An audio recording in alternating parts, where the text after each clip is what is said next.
കറി നമ്മൾ തേങ്ങ നമ്മൾ വറുത്തരച്ച് ചേർത്തിട്ട് ഈ കറി വെക്കുന്നത്. ഈ കറി നമുക്ക് പുട്ടിൻ്റെ കൂടെ കഴിക്കാനൊക്കെ പറ്റിയ നല്ല ടേസ്റ്റ് ഉള്ള ഒരു കറിയാണിത്. അപ്പോൾ നമുക്ക് നോക്കാം ഇതിലേക്ക് വേണ്ട സാധനങ്ങൾ എന്തൊക്കെയാണ്. ഞാനിവിടെ 200 ഗ്രാം കടല എടുത്തിട്ടുണ്ട്. ഈ കടല നമ്മൾ വെള്ളത്തിലിട്ടിട്ട് നന്നായിട്ട് കുതിർത്തിയെടുക്കണം. അങ്ങനെ കടല ഞാൻ കുതിർത്തിയെടുത്തിട്ട് കടല ഞാനിവിടെ വേവിച്ചെടുത്തിട്ടുണ്ട്. ഈ കടല നമ്മൾ വേവിച്ചെടുക്കുമ്പോൾ ഈ കടലയിലേക്ക് വെള്ളം മാത്രം ചേർത്തിട്ട് കടല കുക്കറിലിട്ടിട്ട് നന്നായിട്ട് വേവിച്ചെടുക്കാം. ആ വേവിച്ചെടുക്കുന്ന സമയത്ത് കടലയിലേക്ക് ഉപ്പോ അല്ലെങ്കിൽ മുളകിൻ്റെ പൊടി ഒന്നും ചേർക്കേണ്ട ആവശ്യമില്ല, വെള്ളം മാത്രം ചേർത്താൽ മതി. വെള്ളം ചേർക്കുമ്പോൾ കുറച്ച് വെള്ളം കൂടുതൽ ഒഴിച്ചിട്ട് വേണം കടല വേവിച്ചെടുക്കാൻ വേണ്ടിയിട്ട്. ഈ കറി നമ്മൾ കുറച്ച് ഗ്രേവി ആയിട്ട് വെക്കുന്ന കറിയാണിത്. അപ്പോൾ അതുകൊണ്ട് കുറച്ച് വെള്ളം കൂടുതൽ ഒഴിച്ചിട്ട് കടല നന്നായിട്ട് വേവിച്ചെടുക്കുക. അങ്ങനെ ഓൾറെഡി ഞാനിവിടെ വേവിച്ചെടുത്തിട്ടുണ്ട്. അതിൻ്റെ വെള്ളം ഞാനിവിടെ സെപ്പറേറ്റ് മാറ്റി വെച്ചിട്ടുണ്ട്. വെള്ളം ഇങ്ങനെ സെപ്പറേറ്റ് മാറ്റി വെക്കേണ്ട ആവശ്യമില്ല, ഞാൻ ഈ കടല കാണാൻ വേണ്ടിയിട്ട് വെള്ളം സെപ്പറേറ്റ് മാറ്റി വെച്ചതാണ്. പിന്നെ ഇതിലേക്ക് നമുക്ക് സവോള വേണം. ഞാൻ ഇവിടെ ഒരു വലിയ സവോള ചോപ്പ് ചെയ്തെടുത്തിട്ടുണ്ട്. ചെറിയ സവോളയാണെങ്കിൽ 2 സവോള എടുക്കണം.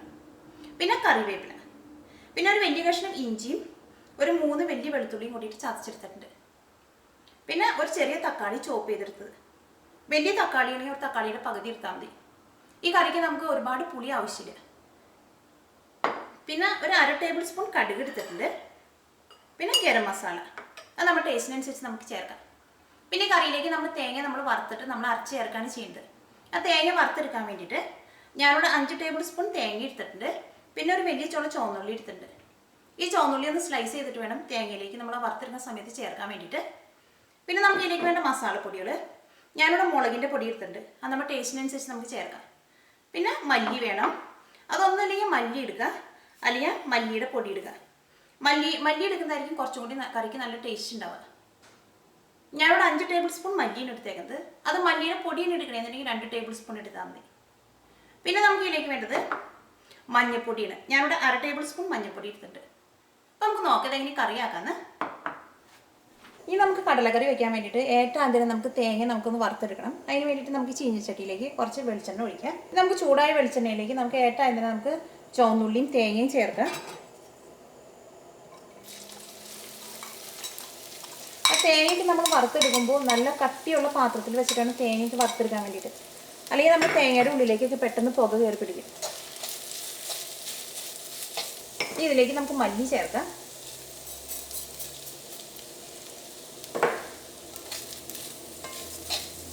ഈ തേങ്ങ നന്നായിട്ട് മുരിഞ്ഞ് കഴിഞ്ഞിട്ട് വേണം ഇതിലേക്ക് നമുക്ക് മുളകിൻ്റെ പൊടിയും മഞ്ഞൾപ്പൊടിയും ചേർക്കാൻ വേണ്ടിയിട്ട്.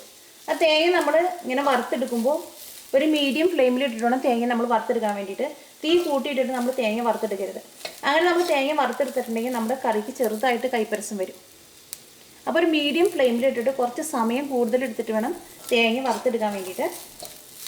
അപ്പോൾ തേങ്ങ ചെറുതായിട്ടൊന്ന് കളർ മാറി തുടങ്ങിയിട്ടുണ്ട്, ചെറുതായിട്ടൊരു ബ്രൗൺ കളർ ആയിട്ടുണ്ട്. ഇനി ഇതിലേക്ക് നമുക്ക് മഞ്ഞൾപ്പൊടി ചേർക്കാം.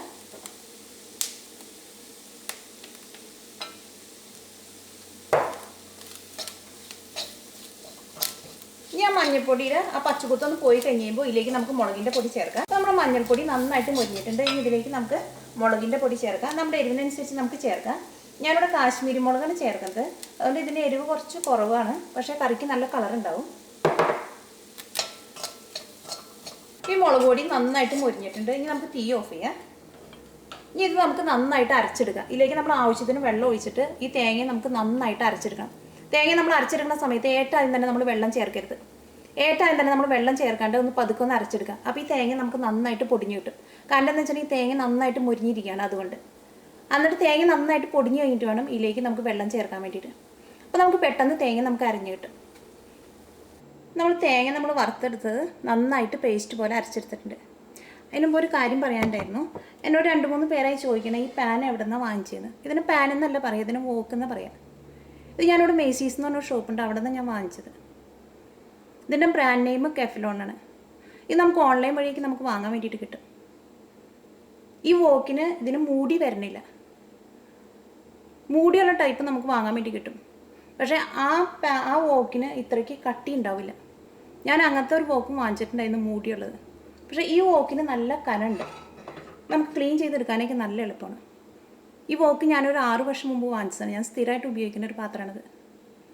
ഇത് ഞാൻ $100 കൊടുത്തിട്ട് ഞാൻ വാങ്ങിച്ചത്. ഇതിൻ്റെ വില പറയാനുള്ള കാരണം എന്താണെന്ന് വെച്ചിട്ടുണ്ടെങ്കിൽ പല വിലയുടെയും വരുന്നുണ്ട് കെഫ്ലോണിൻ്റെ. വില കുറഞ്ഞ ടൈപ്പ് വരുമ്പോൾ അതിന് ആ വോക്കിന് കനം കുറവായിരിക്കും. ഇനി നമുക്ക് കടല കറിയാക്കാൻ വേണ്ടിയിട്ട് കുറച്ച് വലിയൊരു പാൻ വെച്ചിട്ട് ചൂടാക്കാം. ഇതിലേക്ക് നമുക്ക് ആവശ്യത്തിന് വെളിച്ചെണ്ണ ഒഴിക്കാം. ഇനി നമുക്ക് ചൂടായ വെളിച്ചെണ്ണയിലേക്ക് ഏട്ടാൻ നമുക്ക് കടുക് ഇട്ടിട്ട് പൊട്ടിക്കാം. നന്നായിട്ട് പൊട്ടിയിട്ടുണ്ടെങ്കിൽ ഇതിലേക്ക് നമുക്ക് ഉണക്കമുളക് ചേർക്കാം. അത് നമുക്ക് വേണമെങ്കിൽ മാത്രം ചേർത്താൽ മതി. ഉണക്കമുളക് ചേർക്കുമ്പോൾ ഇതേപോലെ കുറച്ച് ചെറുതാക്കിയിട്ട് ചേർക്കാം. നേരത്തെ അത് ഞാൻ പറഞ്ഞിട്ടുണ്ടായിരുന്നില്ല ഉണക്കമുളക് വേണമെന്ന്. ഈ മുളക് വെളിച്ചെണ്ണയിൽ കിടന്ന് നന്നായിട്ട് മുരിഞ്ഞിട്ടുണ്ട്. ഇതിലേക്ക് നമുക്ക് കറിവേപ്പിലയും സവോളയും ചേർക്കാം.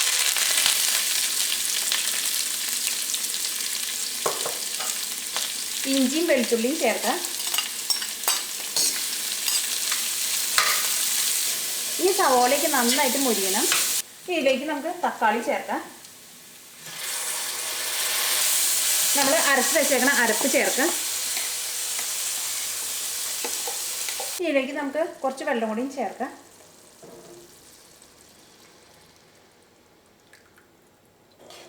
ഇതെല്ലാം കൂടിയിട്ട് നമുക്ക് നന്നായിട്ടൊന്ന് മിക്സ് ചെയ്യാം. ഇനി നമുക്ക് മൂടി വെച്ചിട്ട് ഈ തക്കാളി നമുക്ക് നന്നായിട്ട് വേവിക്കാം. നമുക്കൊരു മീഡിയം ഫ്ലെയിമിൽ ഇട്ടിട്ടാണ് വേവിക്കാൻ വേണ്ടിയിട്ട്. ഈ തക്കാളി നന്നായിട്ട് വെന്ത് കഴിഞ്ഞ് കഴിയുമ്പോൾ എണ്ണയ്ക്ക് നന്നായിട്ട് തെളിഞ്ഞ് വരും. അത് കഴിഞ്ഞിട്ട് വേണം ഇതിലേക്ക് കടല ചേർക്കാൻ വേണ്ടിയിട്ട്. തക്കാളി നന്നായിട്ട് വേവാണ്ട് ഇതിലേക്ക് നമ്മൾ കടല ചേർക്കരുത്. അങ്ങനെ ചേർത്തിട്ടുണ്ടെങ്കിൽ നമ്മുടെ കടലക്കറിയുടെ ടേസ്റ്റിന് നല്ല വ്യത്യാസം വരും. നമുക്കൊരു മീഡിയം ഫ്ലെയിമിൽ ഇട്ടിട്ട് മൂടി വെച്ചിട്ട് ഏട്ടാൻ നമുക്ക് തക്കാളി നമുക്ക് നന്നായിട്ടൊന്ന് വേവിക്കാം.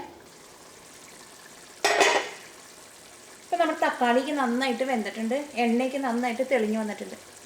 ഇനി ഇതിലേക്ക് നമുക്ക് കടലയും കടലയുടെ വെള്ളവും ചേർക്കാം. കടല ചേർക്കാം.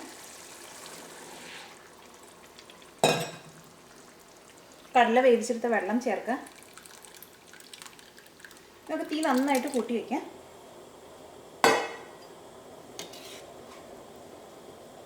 കറിയിലേക്ക് നമുക്ക് ആവശ്യത്തിന് ഉപ്പ് ചേർക്കാം. നമ്മൾ നേരത്തെ തക്കാളിയിലേക്ക് മാത്രമേ ഉപ്പ് ചേർത്തിട്ടുണ്ടായിരുന്നുള്ളൂ. കറിയിലേക്ക് നമുക്ക് ഗരം മസാല ചേർക്കാം. നമ്മുടെ ടേസ്റ്റിനനുസരിച്ച് നമുക്ക് ചേർക്കാം. ഗരം മസാലയൊക്കെ ചേർക്കുമ്പോൾ ആദ്യം കുറച്ച് ചേർക്കാം, അത് കഴിഞ്ഞിട്ട് ടേസ്റ്റ് നോക്കാം. അത് കഴിഞ്ഞിട്ട് പിന്നെ വേണമെങ്കിൽ മാത്രം രണ്ടാമത് ചേർത്താൽ മതി.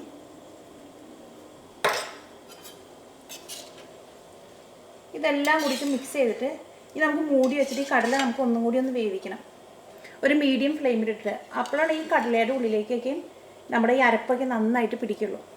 പിന്നെ ഇതിൻ്റെ ഗ്രേവിയും ചെറുതായിട്ടും തിക്കായിട്ട് വരാനുണ്ട്. അപ്പോൾ നമുക്കൊന്ന് ഒരു മീഡിയം ഫ്ലെയിമിലിട്ടിട്ട് മൂടി വെച്ചിട്ട് ഈ കടല നമുക്കൊരു 15-20 മിനിറ്റ് കൂടി നമുക്കൊന്ന് വേവിക്കാം. ഇതിൻ്റെ ഗ്രേവിയൊക്കെ എപ്പോൾ നന്നായിട്ട് തിക്കായിട്ട് വരണോ അപ്പം നമുക്ക് തീ ഓഫ് ചെയ്യാം. അപ്പോൾ നമുക്ക് മൂടി വയ്ക്കാം.